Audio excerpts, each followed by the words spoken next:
Is batching your podcast the next big thing? It's the Podcast Report episode number 49. Yes, 49. Show notes, links, conversation, and more at thepodcastreport.com/49.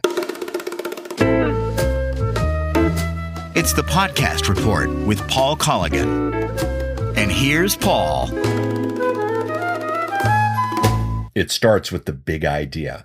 The right production model just might change your podcast forever. That's right.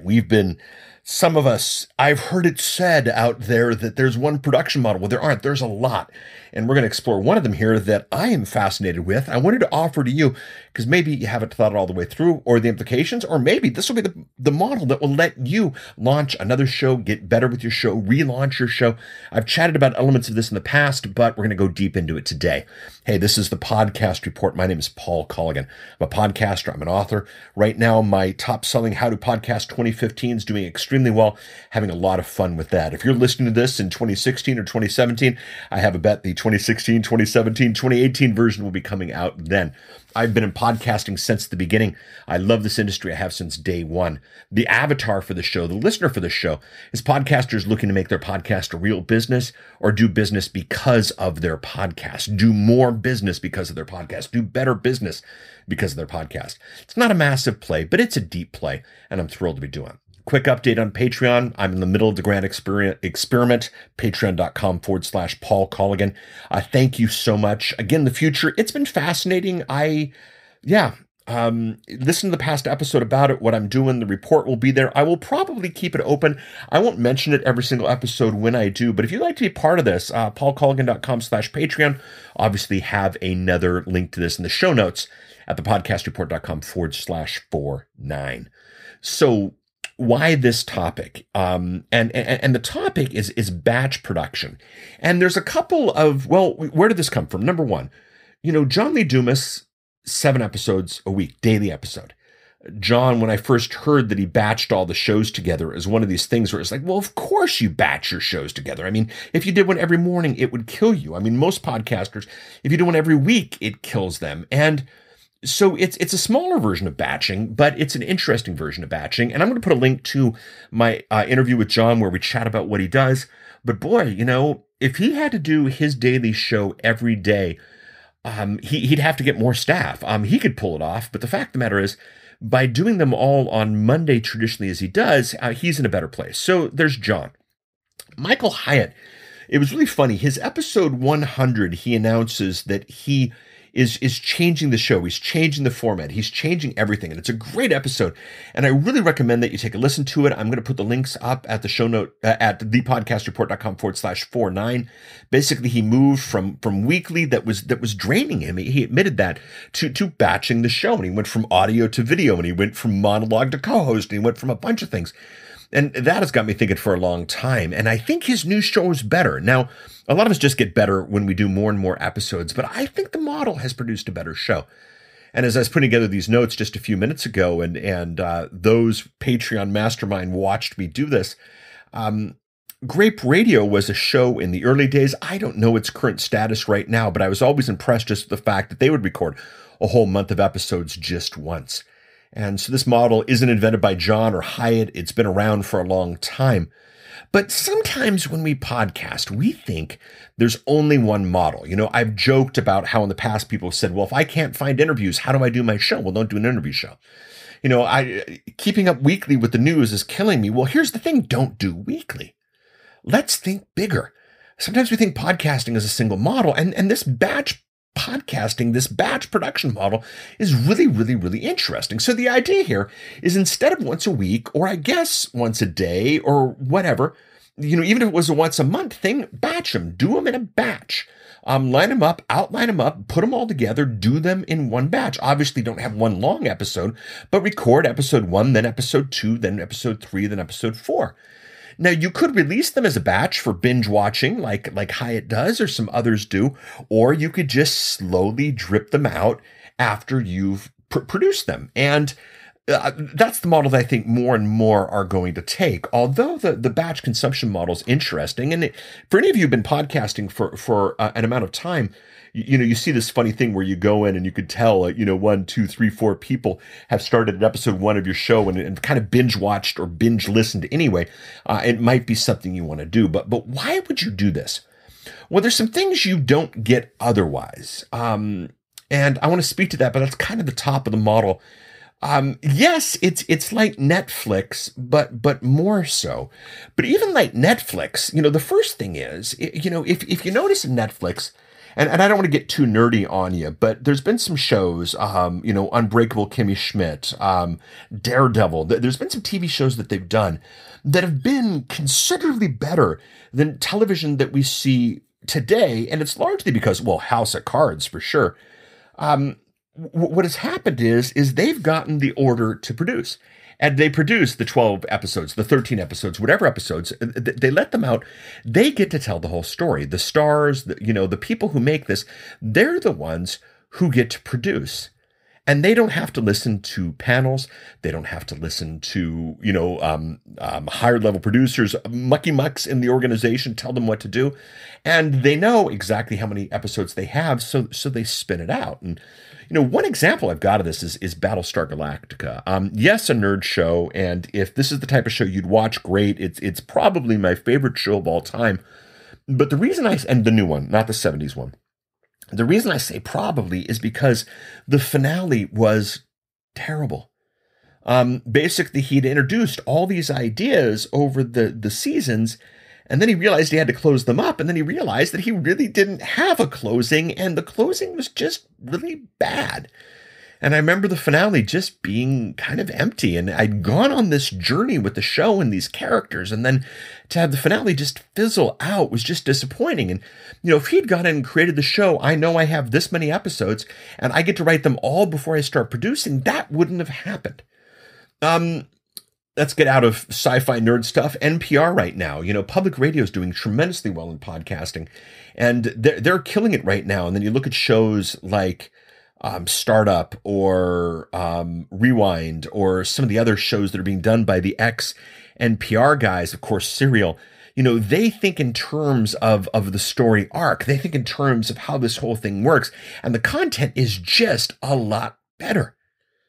Then when you get things, when you do this, you can get things out on schedule without having to worry about them. I've got a link to my YouTube podcast in the show notes. And, I recorded the YouTube podcast right before I grew my beard. And then I released it over, I think I released like an episode every 4 weeks. So it took almost like a year. And so there are people like, well, Paul, when did you shave off your beard? And I had just forgotten that the release was happening. And the podcast has done well, and it's gotten a lot of downloads, and it's really helped position me as a podcast expert, as a YouTube expert, possibly even better than my books have. And it just made it incredibly easy because I went in one day, I recorded all the videos, and then I had my editor go and chop them up, put them out over schedule. Hyatt, in the Hyatt episode, freedom comes from this. He was really frustrated with the weekly task of having to get a podcast out the door. And knowing that he'd record, 8, 9, 12, whatever seasons are over the course of the weekend, then he only had to do this once a quarter. And freedom comes from this in a tremendous way. Another thing you might think about in batching your podcasts, is a lot of us outsource. A lot of us like that we outsource. A lot of us, with the schedule that we do, we tend to have the thing where we're recording the show just really quickly right before. And, so we need the transcripts immediately. Some of the people that we produce podcasts for, I'm getting recordings at 2:00 in the morning that need to go out the next day. And, rush fees are never cheap. There's the old, fast, cheap, good, pick two. It can be fast and cheap, but it ain't going to be good. It can be fast and good, but it ain't going to be cheap. And the thing is, if you put together a batch, you could have someone produce all the transcripts, all the editing, and take the time needed to do it. I mean, even if episode 1 was fast, after that, it would get much cheaper. And that's an angle you might not have thought about. I spoke to Evergreen in the last episode, and Evergreen podcasts are extremely powerful. And if you missed that one, go ahead and listen to episode 48. You can go to the podcastreport.com/48, or you can go to the podcastreport.com/49, and I'll have a link back to that. Another thing that's interesting, two things that have just realized or that I've just realized that are going to put me more in this position is podcasts that I possibly could not have produced otherwise. I have an old college buddy that I did a radio show with, and the magic was there, and it was fun. And the problem is just with our schedules and our lives, and it just happens. There's no way we could get together weekly to do a podcast, even, over Skype or something like that. And sometimes the magic just happens when you're in the room together. Well, now with Aaron, I've got this possibility. Take a day, take a weekend, come out, knock out a bunch of episodes, and then just slowly release those. I think it'd be fun. And then finally, the last thing is, about my transmedia and multimedia options. You could get the book out of the transcript before you ever release the show and the show notes and all these things. And your run in Amazon and your run in marketing the book could promote the show as opposed to being also run. It's just kind of an interesting thought. So, again, just to hit those, there's some stuff you get otherwise. Yes, it's Netflix, but it's more.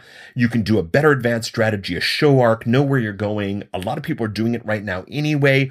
It lets you get things out on a schedule much easier. There's a bunch of freedom that comes from it. Outsourcing, the show notes and the editing and everything's cheaper. It forces you to produce evergreen content, which I think is better content anyway. It lets you do podcasts that you possibly could not have produced any other way, and it lets you get a book out. I mean, this is pretty cool. So what am I doing with it? Well, I'm pondering it. I'm going to produce at least one other batched podcast in 2015. The YouTube podcast was another one, and I will link to the YouTube podcast so you can see that. I'm definitely doing it. It might become my new model. I've been kind of hinting that a Podcast Report 50, we've got some things to talk about. So yeah, what you can do, I want you to consider this as a strategy. I want you to consider this in a model for maybe this is the next show that you've always wanted to do. Maybe this is the reboot of your existing show, or maybe this is the show with the friend. Maybe you have your own errand that you'd like to do this kind of thing with. But just consider it as a strategy. And you can even do it right now with your existing show without missing a beat, I guess. Just record, next time you record 2 episodes, record 3 episodes, record 4 episodes. Just ponder implementing this into it. It might make your life easier. It might make for a better show. It might make for a lot of things. And it's at the very least worth examining. Thank you so much. Let's definitely do that. Hey, we're at social, thepodcastreport.com/Twitter, thepodcastreport.com/Facebook, thepodcastreport.com/Google+. You can comment away at the blog, thepodcastreport.com/49 for this episode. If you'd like to get the mind map and a transcript of this episode, go ahead, text hashtag EP49 to 503-897-1290. If you'd like to leave a voicemail message for that, you can there.